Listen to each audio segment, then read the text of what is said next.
Ito po ang pamosong imahe ni Birheng Maria habang kasakasama niya ang batang si Jesus at mas kilala sa tawag na The Gatekeeper icon. Bakit po ba siya kinilala at tinawag na The Gatekeeper icon? During the Byzantine Empire, ipinag-utos ng imperyo na puksain, sirain ang lahat ng uri ng religious items, kasama na rito ang imahe ni Birheng Maria. At ang pagpupuksa na ito ay tinawag na Byzantine Iconoclasm. Ang imaheng ito ay originally pag-aari ng isang babaeng balo.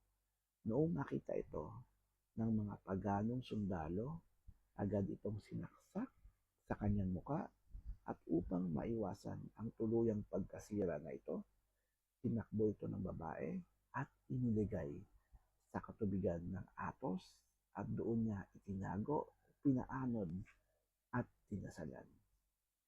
Makalipas ang ilang daang taon, may isang monasteryo sa bundok ng Athos at may mga mongheng nakakita sa isang bagay na nagliliwanag sa katubigan ng Athos. Kanila itong pinuntahan at nakita nila ang imaheng ito. Agad nila itong dinala sa kanilang altar sa kanilang monasteryo.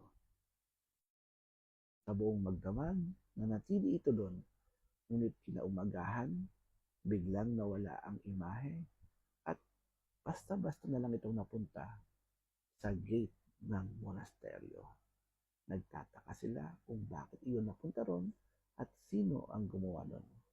Kaya ang ginawa nila, agad nila itong ibinalik sa kanilang altar at doon ito inilaga. Makailang beses itong bumalik sa gate at makailang beses din nila itong ibinalik sa loob ng monasteryo sa altar. Paulit-ulit lamang ang nangyayaring iyon at hindi nila alam kung bakit at sino ang gumagawa noon. Hanggang isang gabi, may isang monghe na nagngangalang Gabriel.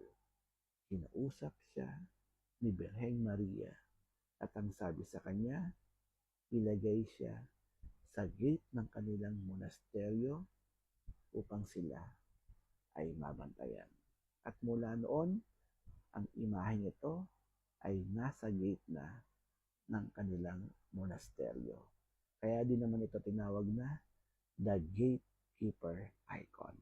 At mula noon, hindi na nila tinanggal ito. At may mga paniniwala ayon sa kanilang tradisyon na rin na kung aalisin ang imaheng ito at ilalagay muli sa ibang lugar, lalo na sa labas ng monasteryo,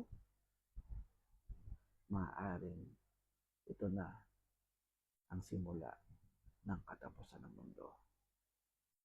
Sana po nagustuhan nyo ang kwento ng The Gatekeeper icon. Hanggang sa muli, Brother Paul,